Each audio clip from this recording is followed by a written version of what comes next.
அஸ்ஸலாமு அலைக்கும் வரஹ்மத்துல்லாஹி வபரகாத்துஹு. அன்பார்ந்த அனைத்து உறவுகளுக்கும் இனிய மதிய வணக்கம்.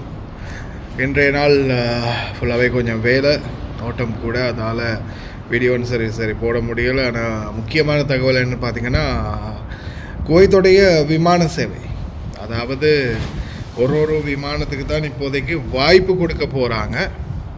ஆனால் அப்படி வாய்ப்பு கொடுத்தாலும் நேரம் என்பதில் பார்த்திங்கன்னா மாற்றம் கொண்டு வந்திருக்கிறாங்க. உங்களுக்கு தெரியும், கடந்த காலத்தில் காலை 6 மணிலேருந்து மாலை 6 மணி வரைக்கும் மாதிரியான டைம் ஷெடியூல் தான் இருந்தது. இப்போ பார்த்திங்கன்னா விடிய காலையில் 4 மணிலேருந்து, அதாவது அதிகாலை 4 மணிலேருந்து 10 மணி வரைக்கும் விமானங்களுக்கான பயணத்துக்குரிய ஏற்பாடு பண்ணுறாங்க. அதே போல் நாளைய தினத்திலிருந்து வெளிநாட்டு விமானங்களும் T4, அதாவது முனையம் 4 வழியாக போகிறதுக்குரிய ஏற்பாடு, கவுண்டர் எல்லாம் கிட்டத்தட்ட ஒரு 50 கவுண்டருக்கு மேலே ரெடி பண்ணி ஏற்பாடுகளை பண்ணிகிட்ருக்குறாங்க. இன்ஷா அல்லாஹ் விரைவிலேயே ஒவ்வொரு விமானங்கள், நான் இப்போ குறிப்பிட்ட மாதிரி இப்போ ரீசெண்டாக பார்த்திங்கன்னா கிட்டத்தட்ட ஒரு 4-5 விமான சேவைகளுக்கு அப்ரூவல் கிடச்சிருக்குது. அதோடு சேர்த்து மற்ற விமான சேவைகளுக்கும் விரைவிலே அப்ரூவல் கிடைக்கும். அப்ரூவல் கிடைச்ச பிறகு பார்த்திங்கன்னா அவங்க அதுக்குரிய ஏற்பாடு என்ன மாதிரியான செயல்பாடுகள் செய்யணும், எப்படி போகணும் அப்படின்றதுக்குரிய ஷெடியூல்களை உங்களுக்கு அப்டேட் பண்ணுவாங்க.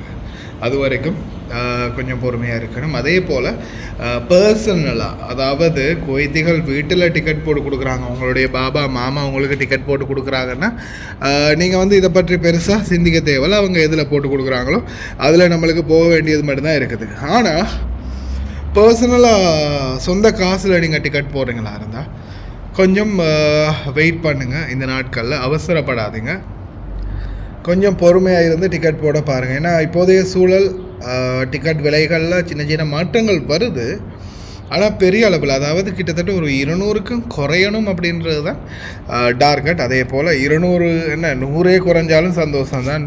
80, 90, 70, 60 இருந்த டிக்கெட் தானே இன்றைக்கி இந்த மாதிரி ஒரு நிலைமைக்கு, இக்கட்டான நிலைமைக்கு கொண்டு போயிருக்குது. எப்படியுமே குறையும். காம்படிட்டர்ஸ் அதிகமாக, உங்களுக்கு ஆரம்பத்தில் சொன்ன மாதிரி தான், காம்படிட்டர்ஸ் எவ்வளோ அதிகமாகறாங்களோ அவ்வளோக்கு டிக்கெட் விலையும் குறையும். அதனால் முடிஞ்ச வரைக்கும் கொஞ்சம் பொறுமையாக மூவ் பண்ண பாருங்கள். டிக்கெட் விலை இன்னும் கம்மியாகினா நல்லம். அதே போல்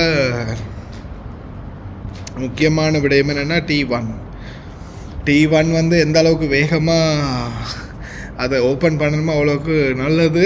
ஆனால் என்ன மாதிரியான முயற்சிகள் எடுக்கிறாங்க அப்படின்றது தெரியலை. T1 நினச்சாலே மனசெல்லாம் என்ன சொல்கிறது, அந்த பட டயலாகில் சொல்கிற மாதிரி, அதை வேற ஏன்பா ஞாபகப்படுத்துகிற, நெஞ்சமெல்லாம் புண்ணா போச்சு அப்படின்ற மாதிரி, அதை ஓப்பன் பண்ணும்போது இருந்த அந்த மனசுக்குள்ளே அந்த பூரிப்பும் சந்தோஷமும் அடுத்த 48 மணி நேரத்தில் காணாமல் போச்சு. பார்ப்போம் என்னதான் நடக்குதுன்னு. இப்போதைக்கு நாளைய தினம் ஆரம்பிக்கிறாங்க தானே, பார்ப்போம் இன்ஷா அல்லாஹ் என்ன மாதிரியான நிலைமைகளை மாற்றம் வருது அப்படின்றதையும் பொறுத்திருந்து பார்ப்போம். நாளையிலிருந்து ஸ்டார்ட் ஆகுது வெளிநாட்டு விமானங்களும் குவைத்தில் தரையிறங்கி அதே மாதிரி ஆட்களை ஏற்றி போகிறதுக்கு ரெடி ஆகுது. பொறுத்திருந்து பார்ப்போம். மேலதிக அப்டேட்ஸ் கிடைக்கும் போது நிச்சயமாக உங்களுக்கு அதையும் அப்டேட் பண்ணுறேன். جولة المطار أوريكم حتى المغادرون مبنى الركاب T1، البزنس كلاس والفيرس صاروا هني.